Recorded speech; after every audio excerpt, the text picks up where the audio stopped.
आप सभी का स्वागत है दोस्तों चैनल रणभूमि मैथ्स में। दोस्तों आज का एक वीडियो जो है ये प्रोग्रेशन श्रेणी का प्रोग्रेशन टॉपिक का तीसरा और आखिरी वीडियो है दोस्तों। इसके पहले दो वीडियो में मैंने आपको एपी और जीपी बहुत अच्छे से बताया, क्वेश्चंस भी कराए और आज इसी पार्ट का ये तीसरा पार्ट है उसी वीडियो का और इसे अच्छे से देखिएगा, बहुत ही मजेदार है जिसे हम कहेंगे हार्मोनिक प्रोग्रेशन, हिंदी में इसे कहते हैं हरात्मक अनुक्रम या हरात्मक श्रेणी। अब ये होता क्या है दोस्तों, आइए इसे समझते हैं। बहुत इंपॉर्टेंट टॉपिक है, एग्जाम में आपको यहाँ से बहुत हल्के फुल्के एक आध क्वेश्चन तो मिल ही जाएंगे। तो देखिए दोस्तों, हार्मोनिक प्रोग्रेशन कहने का मतलब क्या हो गया। तो देखो मेरे बच्चों, आपको एपी और जीपी मैंने ऑलरेडी पढ़ा रखा है। तो एपी और जीपी में क्या होता है दोस्तों, आपको अच्छे तरीके से पता है। एचपी में क्या होगा, इसे हम शॉर्ट में एचपी भी कहते हैं, हार्मोनिक प्रोग्रेशन। इसमें क्या होगा देखिए दोस्तों, मान लीजिए कि कोई एक सीक्वेंस दिया गया है, श्रेणी आपको दिया गया है A1, A2, A3, A4 dot dot dot N तक। तो ये मान लीजिए ये अगर एचपी में है, किसमें है दोस्तों, अगर ये श्रेणी जो है एचपी में है तो आपको इसे सॉल्व करना है। तो कुछ भी नहीं करना है दोस्तों, एक कंसेप्ट याद रखना कि एचपी को अगर आप रेसिप्रोकल करके लिख देंगे, यानी उसके व्युत्क्रम को लिख देंगे, यानी एक बट्टा करके अगर लिख देंगे तो वो एपी हो जाता है। क्या हो जाता है दोस्तों, एपी। यानी कि दोस्तों अगर कोई ये श्रेणी मान लीजिए अगर एचपी में है तो अगर इसका आपको एपी लिखना है तो आप कुछ नहीं करेंगे दोस्तों, केवल 1/A1, 1/A2, 1/A3, 1/A4 dot dot dot 1/8an आप इस तरीके से लिख सकते हैं। तो देखो भैया यहां से क्या कंसेप्ट बिल्ड हो रहा है कि अगर आपको कोई भी क्वेश्चन परीक्षा में अगर कोई श्रेणी सीरीज दी जाती है और अगर वो एचपी में होती है तो आपको अलग से फॉर्मूला याद करने की जरूरत नहीं है। आप केवल क्या कर दोगे, उसको एक बटा करके लिख दो हर टर्म को और उसके फॉर्मूले को मतलब एक बटा कर देंगे तो आपको क्या मिल जाएगा दोस्तों, एपी मिल जाएगा। तो जैसे ही आपको एपी मिल जाएगा आपको फॉर्मूला ऑलरेडी याद है। तो देखो ये 2 in 1 काम हो गया ना, हमने सीखा एपी और एचपी भी इनडायरेक्टली हम लोग सीख गए कि एपी है, अगर एचपी है तो एचपी का अगर हम व्युत्क्रम कर देंगे, एक बटा करके लिख देंगे तो एपी आ जाएगा। एपी का फॉर्मूला लगा के आंसर आ जाएगा, जो आंसर आएगा फिर उसे एक बटा कर देंगे तो वो एचपी वाले सवाल का जवाब हो जाएगा। आगे बात समझ में। तो देखिए दोस्तों ये एक बहुत ही बेहतरीन कंसेप्ट है। आइए मैं आपको डायरेक्ट क्वेश्चन करके दिखाता हूं, तब आपको समझ में आ जाएगा। 2 ही टाइप बताऊंगा और हमेशा यही 2 ही टाइप में से एक क्वेश्चन आपको परीक्षा में मिलेगा। तो आइए दोस्तों दोनों टाइप क्या है हम लोग जान लेते हैं। तो देखिए दोस्तों, टाइप 1 और यही क्वेश्चन एग्जाम में इस टाइप का सबसे ज्यादा आता है और ये क्वेश्चन भी एग्जाम में आया हुआ दोस्तों। तो इसे अच्छे से समझ लीजिए। देखिए कहा गया है कि एक एचपी का एक श्रेणी अनुक्रम प्रोग्रेशन आपको दिया गया, सीक्वेंस दिया गया है संख्याओं का। कहा गया इसका 13वां पद ज्ञात करें। तो मेरे बच्चों ये श्रेणी आपको एचपी में दी गई है और मैंने अभी तक आपको एचपी के लिए कोई फॉर्मूला नहीं बताया है। तो आप कैसे सॉल्व करोगे, तो वही बेसिक कंसेप्ट, एचपी है तो सबसे पहले इसे एपी में लिख लो। तो एपी में जब भी लिखोगे ना तो याद रखना इसका रेसिप्रोकल लिखना है, आपको व्युत्क्रम लिखना है, यानी इसका उल्टा लिख देना है एक बटा करके। तो अगर मैं इसे एक बटा करके 6/5 लिखता हूं तो क्या हो जाएगा, ये उल्टा कर दो 5/6 हो गया। एक को उल्टा करो एक ही होगा, इसे उल्टा करो तो ये हो जाएगा 7/6 डॉट डॉट डॉट और इसका आपको 13वां पद निकालना है। तो भैया देखो क्वेश्चन अब आपका एपी में कन्वर्ट हो चुका है। तो जैसे ही क्वेश्चन आपका एपी में कन्वर्ट हो गया और 13वां पद यानी nth टर्म का फॉर्मूला आपको लगाना है, यानी कि आपको T13 निकालना है। तो फॉर्मूला क्या होगा, a + n-1 × d। तो अब देखो a का मतलब फर्स्ट टर्म, इतना तो आप सभी जानते ही होंगे। a का मतलब पहला टर्म यानी कि हो गया 5/6 प्लस n का मतलब कितनावां पद, तो देखो n का मतलब 13वां पद का मान पूछा गया है तो 13 - 1 कर दो।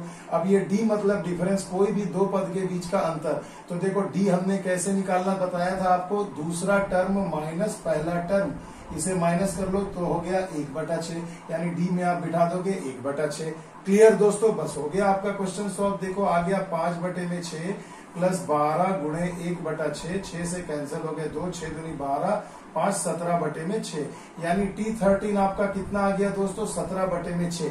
तो मेरे बच्चों हड़बड़ी में बच्चे यहीं पर गलती कर देते हैं, ये भी आपको ऑप्शन में मिलेगा मगर ये आपका आंसर नहीं हुआ। ध्यान दीजिए, ये एपी सीरीज का 13वां टर्म आपने निकाला है 17/6, मगर क्वेश्चन में आपको पूछा गया है एचपी और इस एचपी का 13वां टर्म। तो याद रखना आपने इस एचपी के श्रेणी को रेसिप्रोकेट करके रेसिप्रोकल लिख करके 13वां पद निकाला है, तो यानी जब एचपी होगा तो वो उसमें आंसर क्या होगा, इसका रेसिप्रोकल होगा। यानी कि एचपी सीरीज का T13 आपका कितना हो जाएगा, 17/6 को उलट दो तो यानी हो जाएगा 6/17। ये आपके क्वेश्चन का सटीक जवाब होगा। आ गई बात समझ में। देखो बच्चों कितनी आसानी से हमने इसे सॉल्व कर दिया। आई होप आपको समझ में आ गया होगा दोस्तों। नहीं समझ में आया तो घबराने की बात नहीं है। चलो एक क्वेश्चन और करा देता हूं। तो देखिए मेरे बच्चों, बहुत ही बेहतरीन क्वेश्चन है। अगला आपके स्क्रीन पर दिख रहा है, वही टाइप 1 का ही है कि दिए गए एचपी श्रेणी, अगर आपको ये दिया गया, इसका 8वां पद ज्ञात करें। तो मेरे बच्चों एचपी को सबसे पहले एपी में बदल लो। तो एपी में बदलने के लिए क्या करोगे, बस रेसिप्रोकल यानी उलट दो। तो 11/2 हो गया, ये 5/1 हो गया यानी 5 हो गया। ये कितना हो जाएगा मेरे भाई, 9/2 हो जाएगा। डॉट डॉट ऐसे चलेगा और इसका 8वां पद आप पहले निकाल लो। तो भैया मैंने एपी में T8 यानी एन टर्म निकालने का फॉर्मूला आपको बताया था, a + n-1 × d। तो a यानी कि पहला पद कितना है, 11/2, यहाँ पे बिठा दीजिए। n का मान कितना है, 8वां पद का मान पूछा जा रहा, तो 8 - 1 कर दीजिए। अब मेरे बच्चों d निकालना है, तो d निकालने का हमने आपको क्या तरीका बताया था, दूसरा पद माइनस पहला पद।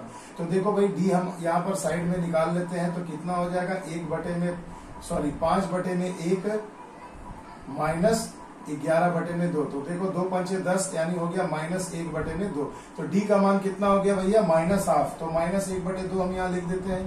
थोड़ा इसे सॉल्व कर लेते हैं। 8 में से 1 गए 7 हो गए भैया, है ना। और ये माइनस है तो यहाँ पर मैं डायरेक्ट माइनस कर दे रहा हूँ। इतना तो गुणा भागा आप लोग जल्दी से कर ही सकते हैं। तो क्या हो जाएगा भाई, -7/2। अब देखो 11 में से 7 गए 4 और बटे में 2, 2 से गए 2 दूनी 4 यानी 2 हो गया। यानी कि इस दिए गए सीरीज का अगर मैं एपी का 8वां टर्म निकालूं तो कितना आ रहा है, 2। तो T8 किसका निकला भैया, एपी सीरीज का। मगर आपसे क्वेश्चन में एचपी का मान पूछा गया मेरे भाई, तो एचपी श्रेणी का T8 का मान क्या हो जाएगा भाई, इसका उल्टा होगा, यानी 1/2 आपका सही जवाब हो जाएगा। आ गई बात समझ में दोस्तों। तो आई होप इतना तो कंसेप्ट काफी है। आइए चलते हैं टाइप 2 प्रकार के क्वेश्चन में, जो परीक्षा में अक्सर पूछा जाता है। तो देखिए मेरे बच्चों, बहुत ही जबरदस्त क्वेश्चन है। देखिए टाइप 2 कहा गया है 1 तथा 3 का हरात्मक माध्य ज्ञात करें, यानी हार्मोनिक मीन। जिस प्रकार मैंने आपको एरिथमेटिक मीन बताया था, जीएम यानी ज्योमेट्रिक मीन बताया था, उसी प्रकार एचपी का माध्य निकालना हो जाता है हार्मोनिक मीन, हरात्मक माध्य।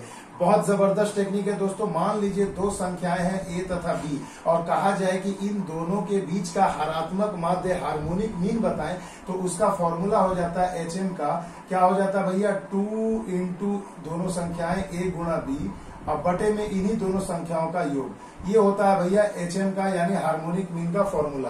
तो अब बस फॉर्मूला तो लिखने की देर थी, अब तो आंसर चुटकियों में आ जाएगा ना भाई।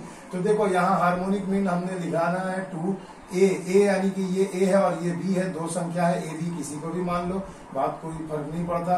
फिर भी मैं पहले वाली संख्या को a और बाद वाली संख्या को b मानूंगा। तो यहाँ पर देखिए 1 हो गया और b का मान हो गया आपका 3, और बटे में क्या हो जाएगा 1 + 3, 3 दूना 6, 6 बटे में 4, 2 × 6, 2 दूनी 4, यानी इस दिए गए संख्याओं का हार्मोनिक मीन कितना हो जाएगा मेरे भाई, 3/2। समझ में आ गया दोस्तों। हार्मोनिक मीन निकालने का फॉर्मूला कुछ भी नहीं था।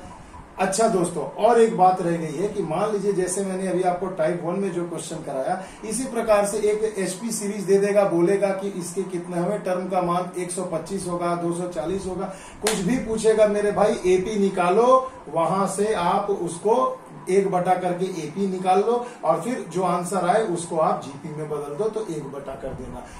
मगर बहरहाल जहां तक की बात है परीक्षा की, डिफरेंट कॉम्पिटिटिव एग्जाम की, तो टाइप 1 और टाइप 2 ही आपका ज्यादातर पूछा जाता है। इसमें इससे ज्यादा आपको कुछ भी नहीं पूछेगा। तो बस ये कंसेप्ट था दोस्तों। तो अगर मेरा ये वीडियो अच्छा लगे तो please like, share and subscribe जरूर करिएगा। एपीजीपी बेहतरीन आपने प्यार दिया उस वीडियो को, सभी कोई देख रहे हैं, उसे और ज्यादा से ज्यादा शेयर करिए ताकि ज्यादा लोगों तक पहुंचे, और इसे भी ढेर सारा लाइक, शेयर एंड सब्सक्राइब जरूर दीजिएगा। चलिए दोस्तों, मिलते हैं अगले वीडियो में। तब तक के लिए दोस्तों जय हिंद, जय भारत।